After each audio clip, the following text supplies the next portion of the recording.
Hello everyone, myself Aamid Fayaz and welcome back coastal scientist. I hope आप सब अच्छे से होंगे, खैरियत से होंगे। तो आज दूसरा लेक्चर होने वाला है ड्रोन सीरीज का। So let's get started. तो लास्ट टाइम हमने इंट्रोडक्शन कवर कर लिया था ड्रोन्स का।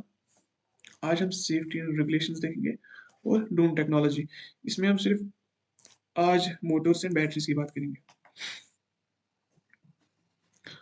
तो अगर हम ड्रोन्स की बात करेंगे, इनकी 5 कैटेगरीज है on the basis of weight. First is nano, second is micro, third one is small, fourth is medium and fifth one is large. तो अगर हम नैनो की बात करेंगे, एक ऐसा ड्रोन जिसका वेट लेस देन 250 ग्राम्स है। माइक्रो एक ऐसा ड्रोन है जिसका वेट 250 ग्राम्स से लेकर 2 केजी तक है, एंड सो ऑन। अगर हम लाइसेंस की बात करते हैं, जिसको हम रिमोट पायलट सर्टिफिकेट भी बोलते हैं, तो लाइसेंस बहुत इंपॉर्टेंट है ड्रोन को चलाने के लिए, क्योंकि विदाउट लाइसेंस ड्रोन चलाना ऑफेंस है। लेकिन कुछ ड्रोन्स ऐसे भी है जिनको चलाने के लिए लाइसेंस की जरूरत नहीं है। एक तो उनमें से है नैनो। नैनो ड्रोन मीन्स जिसका वेट लेस देन 250 ग्राम्स है।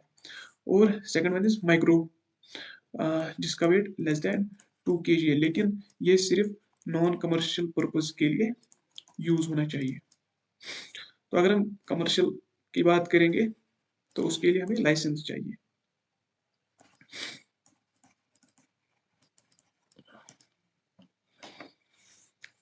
Next is zones. Zone means एक जियोग्राफिक रीजन जिसमें हम ड्रोन को फ्लाई करेंगे। अगर हम ग्रीन जोन की बात करेंगे, ग्रीन जोन एक ऐसा जोन है जिसमें हम ड्रोन फ्लाई कर सकते हैं without the need of permission from DGCA, लेकिन up to 120 meters of altitude. अगर हमें ड्रोन इससे ऊपर लेना होगा तो हमें परमिशन की जरूरत है। येलो जोन की अगर हम बात करेंगे, ये एक रिस्ट्रिक्टेड जोन है। येलो जोन में अगर हमें ड्रोन चलाना हो तो हमें एयर ट्रैफिक कंट्रोल से परमिशन लेनी पड़ेगी। येलो जोन कैसा होता है आप यहाँ पे देख सकते हो। तो अगर हम यहाँ पे देखेंगे परमिशन प्रोटोकॉल का, जो इनर येलो जोन है, जो कि लिटरली 5 किलोमीटर दूर है एयरपोर्ट से, तो यहाँ पे हमें परमिशन चाहिए ड्रोन को फ्लाई करने के लिए। लेकिन जो आउटर येलो जोन है, यहाँ पे कोई परमिशन नहीं चाहिए। अप टू 200 फीट यानी 60 मीटर अल्टीट्यूड तक हम ड्रोन फ्लाई करा सकते हैं without the need of permission. और ये वाला जो जो फिर 12 किलोमीटर के बाद आता है, वो हम ग्रीन जोन कंसिडर कर सकते हैं। और इसमें जो है red zone, red zone restricted zone है और यहाँ पे परमिशन नहीं होती है टेक ऑफ के लिए। तो यहाँ पे अगर हम जियो फेंसिंग कैपेबिलिटी की बात करेंगे, इट मीन्स कि हम ड्रोन की मूवमेंट को जो है रिस्ट्रिक्ट करते हैं with in A defined air space. Like अगर यहाँ पे हमारा ड्रोन है तो हम कुछ इसमें रेडियस डिफाइन करेंगे, लाइक 20 मीटर्स। इस रेडियस के बाहर ड्रोन नहीं जाना चाहिए। और हम कुछ ऑल्टीट्यूड भी इसमें सेट कर सकते हैं, लाइक 12 मीटर्स। 12 मीटर्स के ऊपर ड्रोन नहीं जाना चाहिए।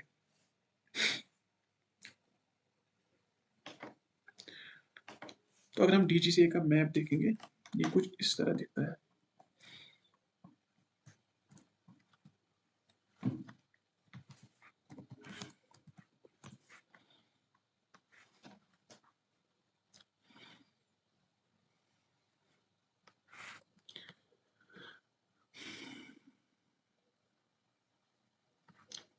तो अगर हम यहाँ पे नेशनल इंस्टीट्यूट ऑफ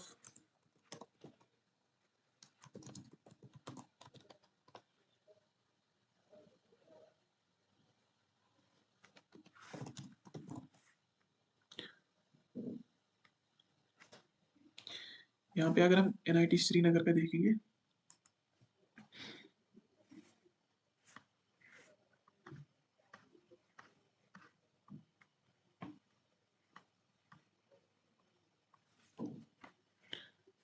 तो ये ग्रीन जोन में आता है।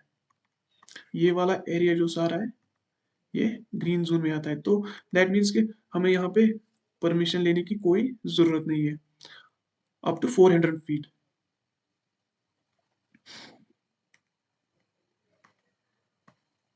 ये वाला एरिया जो है ये रेड जोन में आता है, तो यहाँ पे ड्रोन को चलाने के लिए कोई परमिशन नहीं है।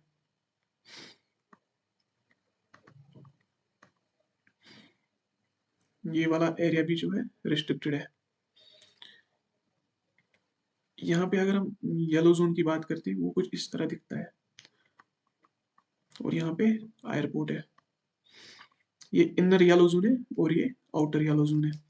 यहाँ पे हम फिल्टर भी यूज कर सकते हैं, लाइक ये वाले जो है बंद कर सकते हैं। हम सिर्फ यहाँ पे येलो जोन देख सकते हैं, या हम सिर्फ रेड जोन देख सकते हैं, लाइक दिस। तो डीजीसीए का मैप कुछ इस तरह दिखता है। और अगर हम डीजीसीए ड्रोन रूल्स देखेंगे, आप अपनी जगह पे देख सकते हो ये सब।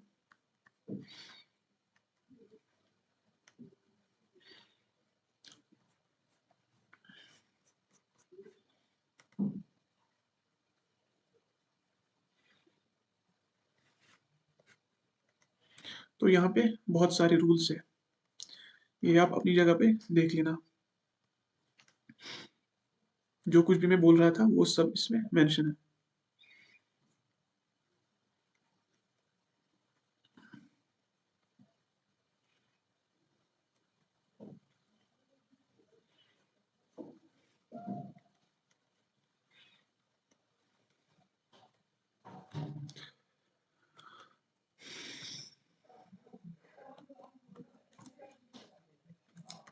तो ये मैप मैप था।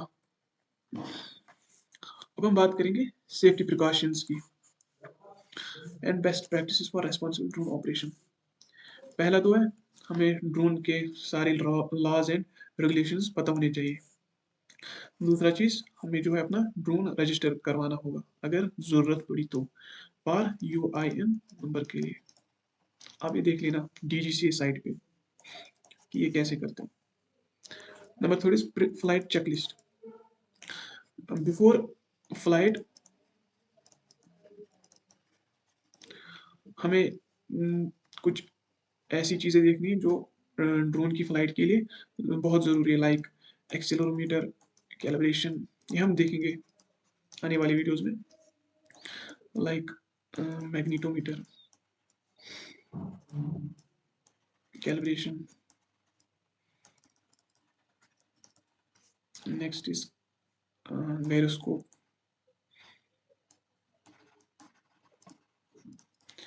ये सारी चीज़ें जो है बिफोर फ्लाइट देखनी है कि ये सही से काम कर रही है, नहीं कर रही है। नेक्स्ट अगर हम इसमें देखेंगे, city with in visual line of site. तो अगर ड्रोन को चलाना है तो ये नज़रों से दूर नहीं होना चाहिए, या तो अगर कैमरा लगा हुआ है ड्रोन में फिर मसला नहीं है, लेकिन अगर कैमरा नहीं है तो फिर ये साइड में रहना चाहिए, अदरवाइज ये क्रैश भी हो सकता है। Fifth is respect no fly zones, means जहाँ पे फ्लाई करना एलो नहीं है तो वहाँ पे टेक ऑफ नहीं करना चाहिए। No take off, no permission, no take of.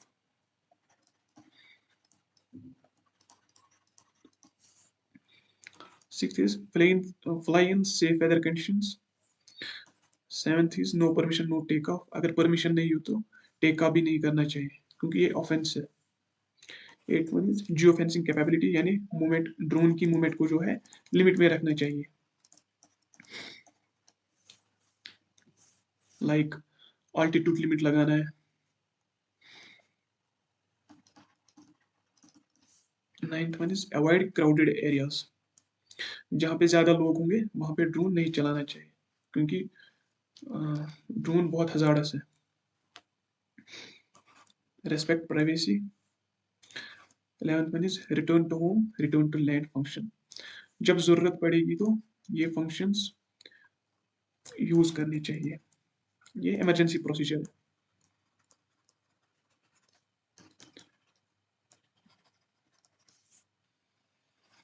12th one is monitor battery percentage.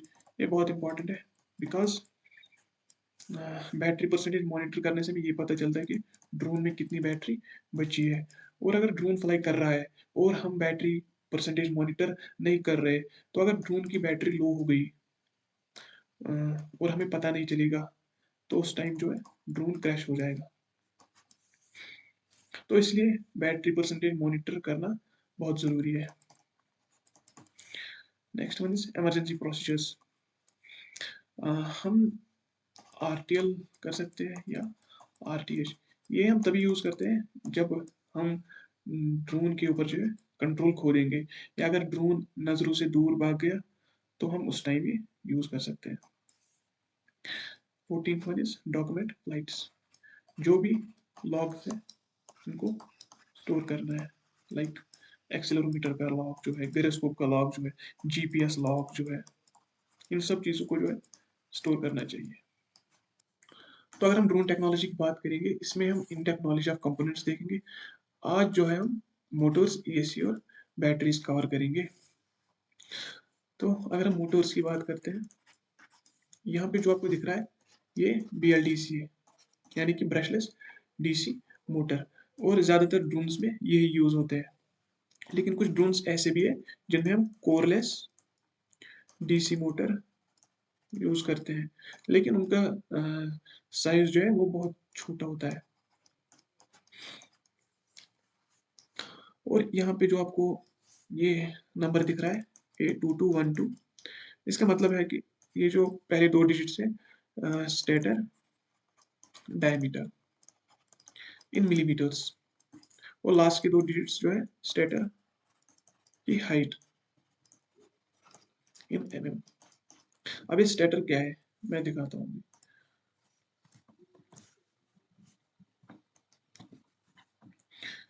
यहाँ पे जो ये आपको जहाँ पे वाइंडिंग दिख रही है कॉइल्स की, ये स्टेटर है, और शाफ्ट के सेंटर से लेकर यहाँ तक स्टेटर डायमीटर है, और ये जो है स्टेटर की हाइट है।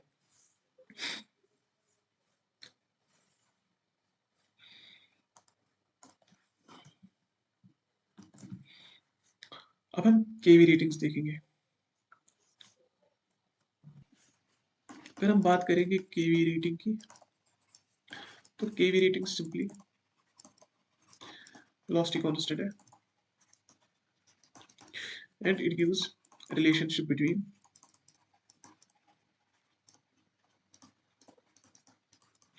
voltage and RPM, revolutions per minute। तो अगर हम देखेंगे 1400 kV BLDC, it simply means 1400 revolutions per minute per volt। लेकिन यहाँ पे एक कंडीशन है, when there is no load on motor, motor पे उस टाइम कोई लोड नहीं होना चाहिए। तो अगर हम देखेंगे 12 वोल्ट्स पे, सिंपली मल्टीप्लाई 1400 विथ 12, तो ये हमें देगा 16,800 रेवोल्यूशंस पर मिनट। तो 12 वोल्ट्स पे इतना आरपीएम अचीव होगा, लेकिन कंडीशन क्या है, नो लोड।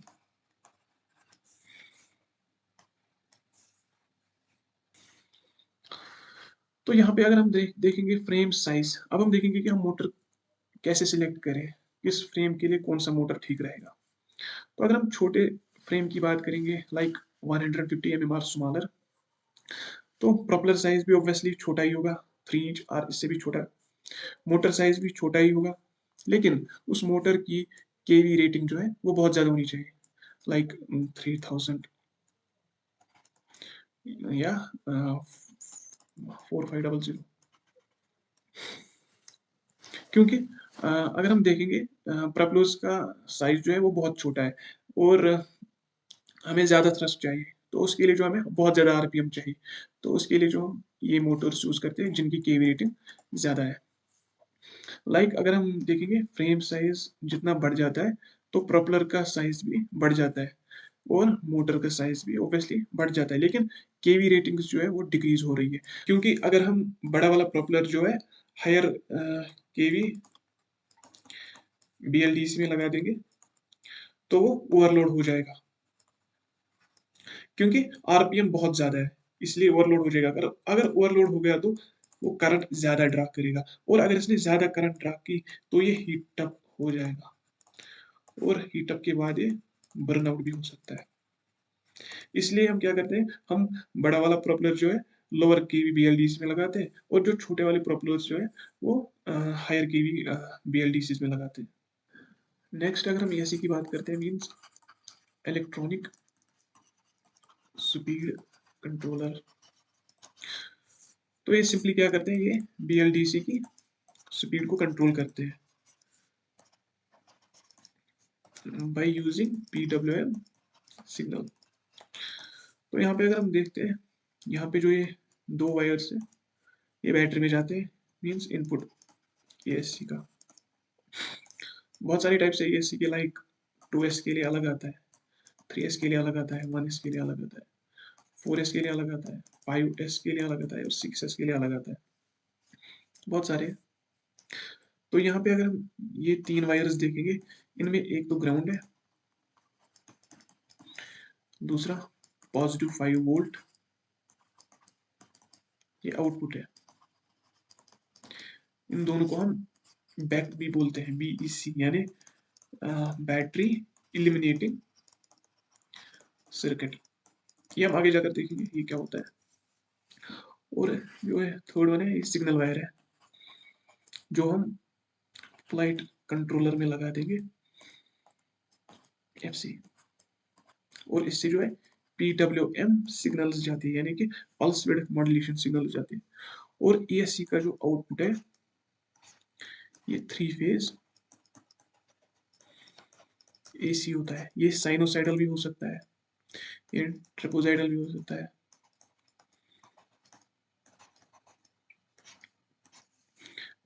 जो इनपुट है इसका वो डीसी है और output AC, 3 phase AC with phase difference of 120 degree. Next अगर हम बात करेंगे एसी का जो आउटपुट वेव्स कैसी है, फेज 1, फेज 2, फेज 3 और ये कॉमन ग्राउंड।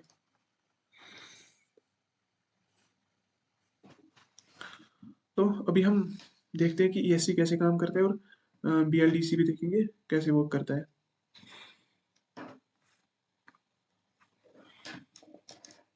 यहाँ पे जो आपको दिख रहा है ये रिसीवर है, ये बीएलडीसी है 1400 केवी का।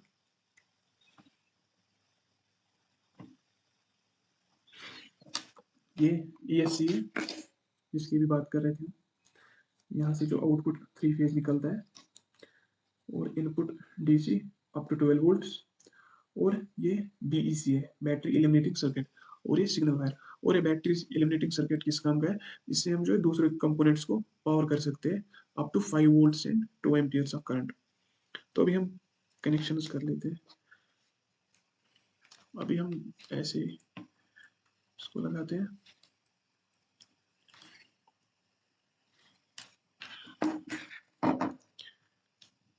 यहाँ पे जो है रिसीवर है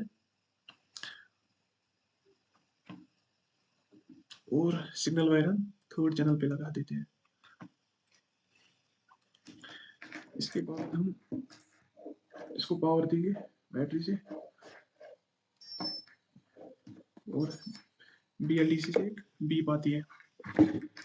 जब हम ट्रांसमीटर को ऑन करेंगे तो इसमें लाइट आएगी और हम थोड़ा सा थ्रोटल देंगे इसमें।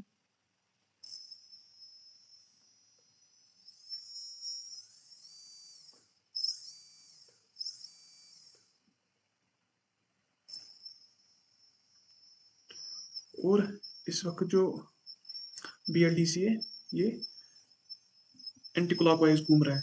तो अगर हमें इसकी डायरेक्शन चेंज करनी है एंटी क्लॉकवाइज से क्लॉकवाइज, तो हमें क्या करना है, हमें सिंपली कोई भी जो 3 फेज वायर्स है जो आउटपुट में निकलती है उनको आपस में एक्सचेंज करना है, ऐसे इनको निकाल कर ऐसे करना है। अब हम इसकी रोटेशन चेक करते हैं। देखिए अब इसकी डायरेक्शन ऑफ रोटेशन चेंज हो गई, ये अब क्लॉकवाइज घूम रहा है।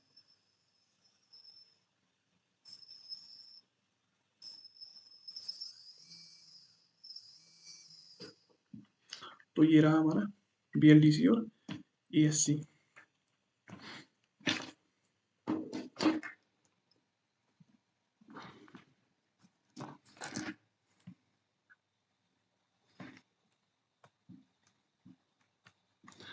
अब हम बैटरी का देख लेते हैं। कॉमनली जो बैटरी यूज होती है ड्रोन्स में वो लिपो बैटरी यूज होती है।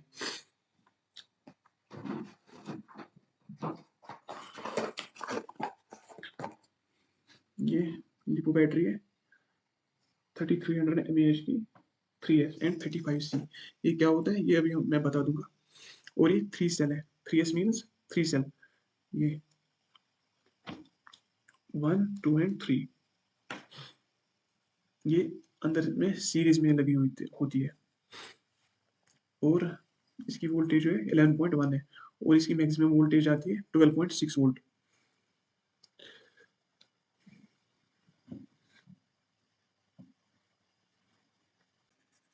बैटरी पावर स्थित ड्रोन। तो अगर हम देखेंगे सबसे ज्यादा जो बैटरी यूज होती है ड्रोन्स में वो लिपो बैटरी है, मीन्स लिथियम पॉलीमर बैटरी।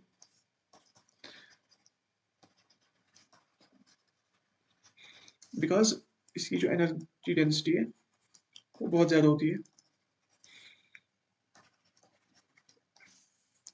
तो इसमें अगर हम देखेंगे सी रेटिंग क्या होती है, it is the measure of current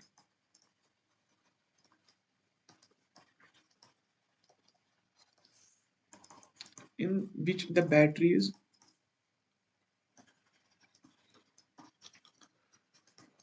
charged or discharged at, अगर हम डिस्चार्जिंग की बात करेंगे हमें ये देखना है कि अगर हमारे पास एक लिपो बैटरी है वो 35C है और इसकी करंट रेटिंग जो है वो 3300 है, 3300 mAh, और डिस्चार्ज हो रही है एट 35C।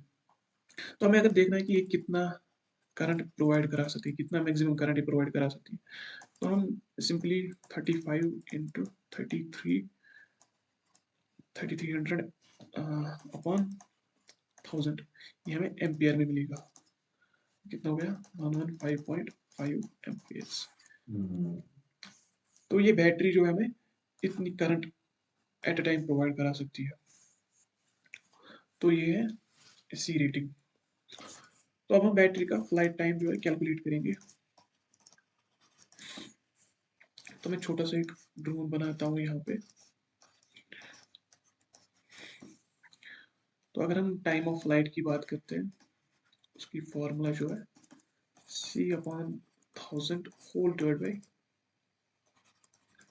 आई फ्लाइंग लोड। यहाँ पे अगर हम देखेंगे मैक्सिमम करंट थ्रू मोटर्स वो कितनी है, 4 मोटर्स से जो मैक्सिमम करंट आ रही है वो कितनी है 4 into maximum current through 1 motor. अगर हम यहाँ पे एज्यूम करेंगे यहाँ पे जो इस मोटर से मैक्सिमम करंट 12 एम्पियर जा रहा है हर किसी मोटर से एज्यूम करते हैं, वो हो गया 4 इंटू 12 हो गया 48 एम्पियर्स। और यहाँ पे मल्टीप्लाई 60 क्योंकि जो हमें यहाँ पे टाइम मिलेगा वो आवर्स में मिलेगा क्योंकि ये बैटरी कैपेसिटी है इन मिली एम्प्स आवर। तो हम इसको 60 से मल्टीप्लाई करेंगे हमें टाइम ऑफ लाइट मिनट्स में मिलेगा। तो अगर हम एज्यूम करेंगे कि जो मोटर है जो ये 4 मोटर्स है इन पे अभी सिर्फ 50% लोड है, तो हमारा जो करंट रहेगा एट 50% लोड वो है 48 इंटू 0.5 हो गया 24 एम्स। और करंट फ्लाइंग लोड जो बनेगा वो बनेगा 24 एम्पियर प्लस ये जो करंट है जो फ्लाइट कंट्रोलर से जा रही है, रेडियो रिसीवर से जा रही है, वीडियो ट्रांसमीटर से जो जा रही है, लाइट्स वगैरह अगर कुछ होंगी इनसे जो जा रही है वो भी ऐड करनी है। वो सपोज हम लेंगे 1 एम्पियर, टोटल में आ गया वो 25 ampere.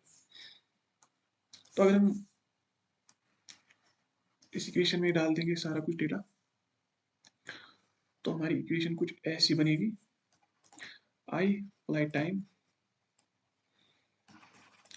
Time of flight is equal C upon 1000 whole divided by 25 amperes into 60। हम सपोज कर लेते हैं हमारी जो बैटरी है वो 3300 mAh की है। 3300 अपॉन 1000 होल डिवाइडेड 25 हो गया